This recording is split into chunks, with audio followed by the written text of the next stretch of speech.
Coming up on Sports Extra, the Braves got back not one but two stars this week, and the returns went very different. Plus, we're getting you ready for Falcons OTAs, and you'll meet a flag football team looking to make a big impression on the national stage. Super excited, super happy. Honestly, last night I felt like I couldn't sleep very much, and I woke up early this morning and felt like I just couldn't wait to get to the stadium. Some veterans for sure that have just got an acumen for football that they just pick it up faster than most. But I'd also say some of these younger guys, the starting point for these rookies is way higher than most rookies I've ever been around. We already proved that by winning the regional. So now we want to prove that we're the best team in the nation. These guys can do it. And again, they're going to have my back, and I'm going to always have their back. Oh yeah, it's always a busy one. Tenitra is with me to hold down the fort. Sports Extra starts right now.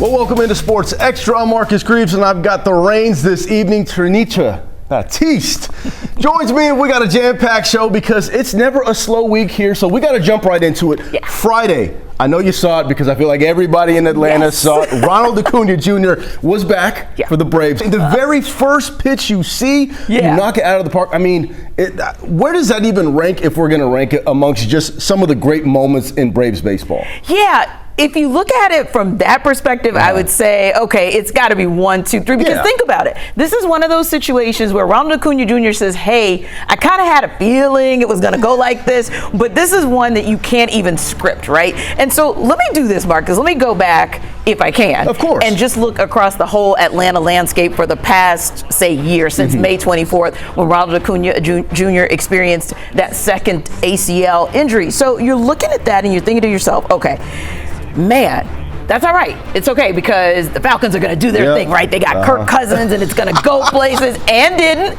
So then it's like, okay, a dud. And then you look at the Hawks and you're thinking, okay, Jalen Johnson is back. You got Zachary Reese-Sachet. Jalen Johnson goes down. So what happens? Another early exit. I mean, Marcus, like, this is a storyline that exactly. It's building up, right? And it continues. And United gave the local fan base something to cheer for.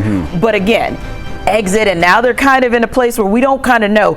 So fast forward and you go through all of those little iterations of what could have happened, especially after you lose Ronald Acuña Jr., and all of a sudden less than a year later, it's like the sports angels were like, we got something for you, Atlanta fans. You guys have gone through enough. So we'll not only give him back to you, but we're going to give him back to you looking like he was in MVP form. And think about this, too.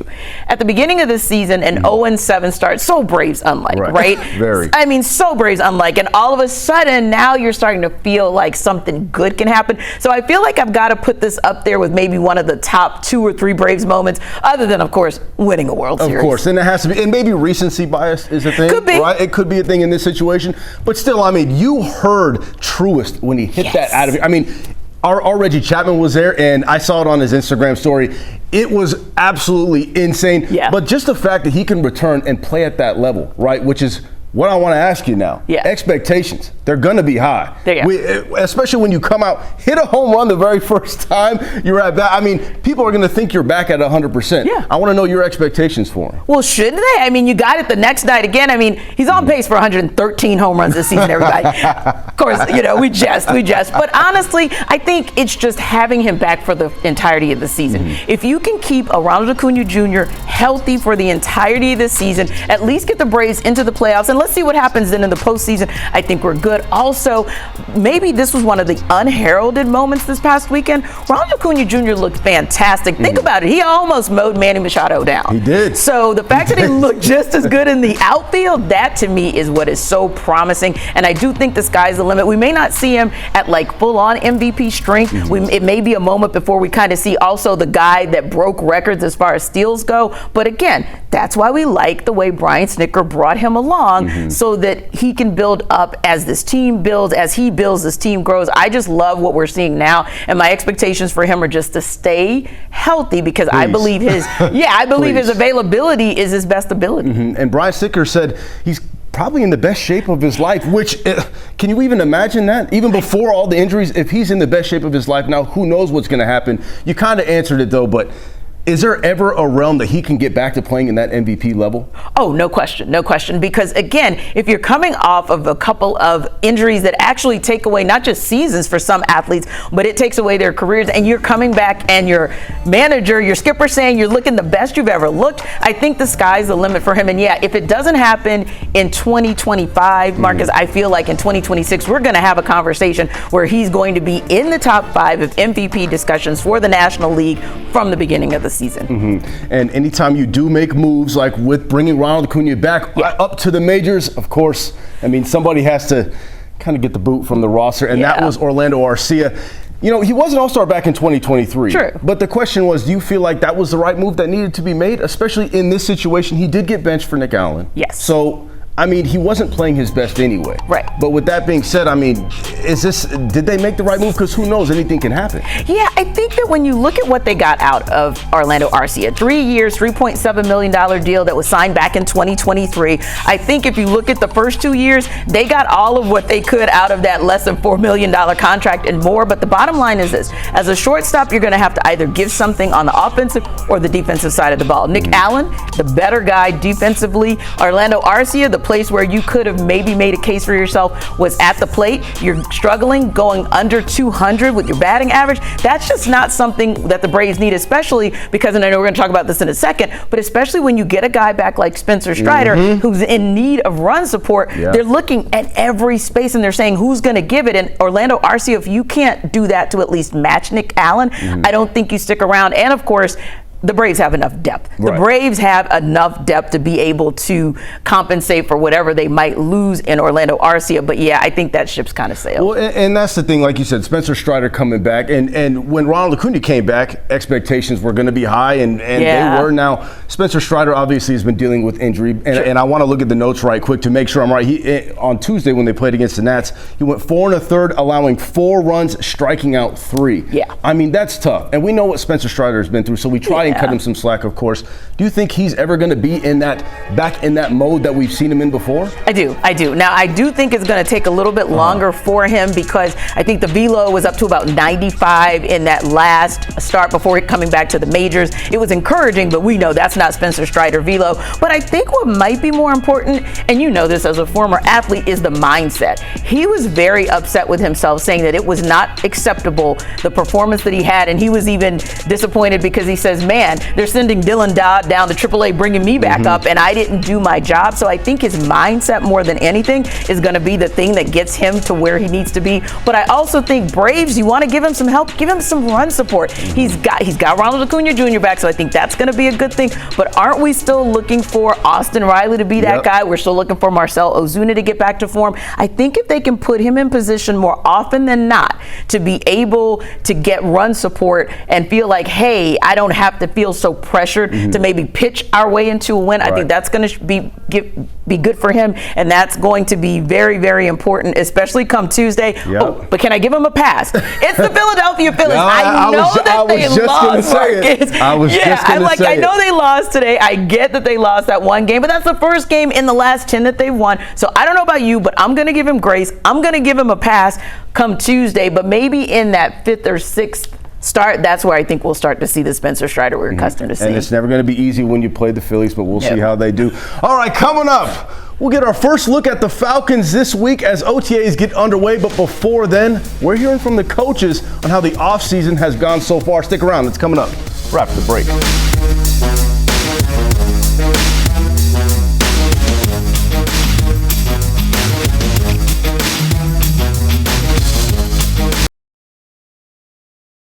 Well, welcome back into the show. It will be a busy week up in Flowery Branch as OTAs are set to get underway on Tuesday. Last week, Maria Martin caught up with some of the Falcons assistants about how the team is adjusting this offseason. Obviously, the quarterback position is so complex in so many different ways, but as a player, those that are great, they have this kind of instinct that a lot of others don't. Where do you feel like Michael Penix's instinct is as a quarterback?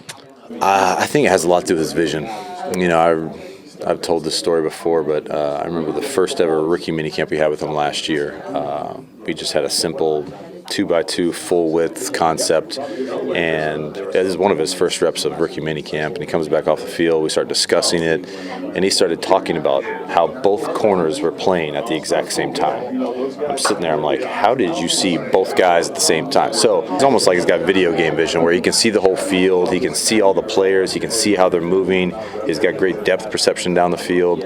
And those are some of the things that are hard to compute, and they're hard to scout. So, the processing, the learning, the processing at a high speed is something that Mike has, and his vision on the field is something that he has, and it's one of his superpowers. And it's cool to coach a guy like that has such a good feel for it. And he's played a lot more than a guy that has a second year in the NFL under his belt, and he's played on big stages. You guys have 5 primetime games. How much does it help that Mike really is that cool, calm, and collected, you can't rattle him type of quarterback? Yeah, it helps a lot, especially when you got a quarterback like that. You know what I mean? It's a little different than a receiver or a running back. When you have a quarterback who touches the ball every play and talks to everybody every single play, and he's calm, you hear the calmness in his voice, but also the confidence in his voice. I think that breathes throughout the offense and throughout the team. So that's a big part of what I believe in as far as Mike is concerned, is just his demeanor and his overall approach to every single situation, whether it be a crunch situation or whether it's the first play of the first game. You know what I mean? He's going to be the same way every time, and I can appreciate that. Rudy and Brick were just talking about Jesse Bates and how he's one of the guys that's immediately stood out to him about just how cerebral he is on defense, how he can see the whole field. You've been around Jesse for a minute now. What is so impressive about the way that he approaches the defensive side of the ball? Well, number one, Jesse is a big-time processor. He goes in and he evaluates the whole situation really fast. So when guys can do that, and he understands how to go on the football field and make decisions real fast, when you see other guys kind of like, okay, should I do this? And he's already making those calls, that's what that excites Brick, and also excites Rudy that, hey, this guy understands what we're trying to get done. He's competing. He's doing everything that everybody else is doing. Even though he's been in this league 7 to 8 years, he's not saying, well, I'm a veteran and I need to take it easy. He knows that I work to get better. I want to be the best guy out there, but I also want to use my brain to be the best guy out there. What's so different about Jesse? Not just the fact that he can see everything that's happening on the field when he's on the field, but what else do you take away from his approach to football? I mean, that's the first thing that is so different, is he can see everything that's going on the field. But he doesn't just want to see it. Mm-hmm. He wants to know where his play opportunities are. He wants to know where he has an opportunity to go after the ball, or he also wants to know where he has an opportunity to help somebody else within the coverage. He wants to master it. He wants to know what all 11 are doing, and he already has a great sense of that. So hopefully as we implement some new things, already he's taking that to another level. I mean, does that not get you excited? I mean, they were all saying great things. Yes. I don't know if that's just coaches talk, but they had me excited. But what also has me excited is Michael Penix Jr. First time coming in as a starter, I should say, in the OTAs. I mean, what expectations do we have for him? Besides, of course, we got to see him without the do-rag and the waves, because we see him with it all the time. But anyways. Here's a sneak peek at him going back 6 or 7 years. Yeah. I saw him without the do-rag when I covered him in Tampa. Okay, guys? So, yes, there's a Michael Penix Jr. sighting when I covered him in Tampa. But listen, the one thing that I thought about as TJ Yates was talking and answering Maria's question was elite processor. Mm-hmm. I just want to see more of it. I think that we saw a lot of snippets of it in those 3 games, last 3 games of last year. And I just feel like if we see more of that, he doesn't have to play outside of himself. That elite processor piece, he's got that down. And I think too, if he's playing as an elite processor, really kind of thinking things through and thinking them through quickly, we can see him go back to some things we saw at UW. One in particular, his completion rate. It was 66%. He hovered around 58% for those 3 games, but I do think that year 2, you're the starter, you kind of know where you are, you've got your weapons, I think you can do it. Another thing I want to see from him that I think is going to be really simple, because again, he's playing with Drake London, he's playing with Bijan Robinson for starters. Exactly, he's got a squad, and I think if you just let your weapons do the work, then you don't have to overthink it, you don't have to overdo it, just play your game. And I think too, this is going to be an opportunity for offensive coordinator Zach Robinson to have himself a guy who not just sees the field as far as going down the field, but a lot of what the Falcons have had challenges with the last couple seasons is a 3rd and 2, a 3rd and 3. You've got a guy now who can give you an extended play. You've got a guy now who can actually move the chains himself in short yardage situations. So I just want to see him be more that guy. And he's going to be excited, but everybody's also excited to see these rookies. I mean, the Falcons made sure to attack that defense and get people who can make an impact. Yes. Is there a rookie or rookies you are most excited to see? Oh, I'm so glad you allowed me to do two. Because I was literally like, is Marcus going to let me do 1A and 1B? Because I'm going to keep it simple. We all keep talking about pass rush. Well, then let me see what Jalen Walker and let me see what James Pierce Jr. are able to do. For Jalen Walker, I just really want to see the versatility. Jeff Ulbrich says he wants to see multiplicity. If that's the case, then let me see him on the inside. Let me see him on the outside. Let me see where you line him up. I know OTAs is kind of like the underwear Olympics, but let us see a little something. Same thing for James Pierce. I listened to a 10-minute interview that he did, and all I felt was brute force. I just felt like see ball, get ball. So that's what I want to see. James Pierce, see ball. James Pierce, get ball. And that's going to be nice because, again, they've needed that. That's it. And I think a lot of fans, coaches, whatever you want to say, everybody's kind of been waiting for that moment for them to take that next step on defense. Now we saw on offense, they have all the pieces, but defensively, they need to take that next step. But we got to switch gears because we can't be talking about Atlanta sports without the Atlanta Dream. We were talking about this before the show even started, was how exciting the Dream had been. And the Atlanta Dream, are 3-2 to start the year. And while there is still some room for improvement in this young season, first-year head coach Carl Smesco is happy with what he has seen so far. Pretty pleased with what I'm seeing. Like, there's definitely some stretches of play that's at a really high level.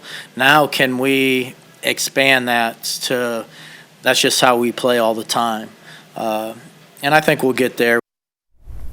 Yeah, they will. And, of course, it's a new team. You got to mesh together. But one of those new pieces that they got was Brittany Griner. In her first few games, she's been dominant. That's what they've needed. And I just want to get your thoughts. Is she kind of that missing piece that they've needed in order to, as a organization, take that next step? I do think so, because when Tanisha Wright was relieved of her duties, we kind of all knew Tina Charles was probably going to go. So the question was, how do you fill that void both inside as a big, but also in the locker room? Brittany Griner fills that. In every statistical category, she has improved since last season, which is remarkable when you think about the 11-12 years that she spent with the Mercury. With the exception of points, she'll get there, because I think that's more about learning Carl Smesco's system and how fast-paced it is, if you will. But she gives the opportunity for Carl Smesco to have a big that can play inside, that can play outside. She's got a nice little mid-range jumper that she'll kick in every now and again. And let me tell you, the energy, Marcus, unmatched. It is unmatched, and she's been excited. I'm excited to see what she can do for the rest of this season. All right, it's been 16 years since Angel Cabrera won the green jacket at Augusta National. The two-time major winner is now on the Champions Tour. And he got another big win Sunday. As seen right here on 11 Alive, the Senior PGA Championship from the Congressional Blue Course in Maryland. Cabrera won the Masters in 2009 and U.S. Open in 2007. Now he's a Senior PGA champion, winning by one stroke. All right, up next, a local flag football team is competing on the national level at the Pro Football Hall of Fame. I'll introduce you to them next. I promise you don't want to miss it. They are exciting.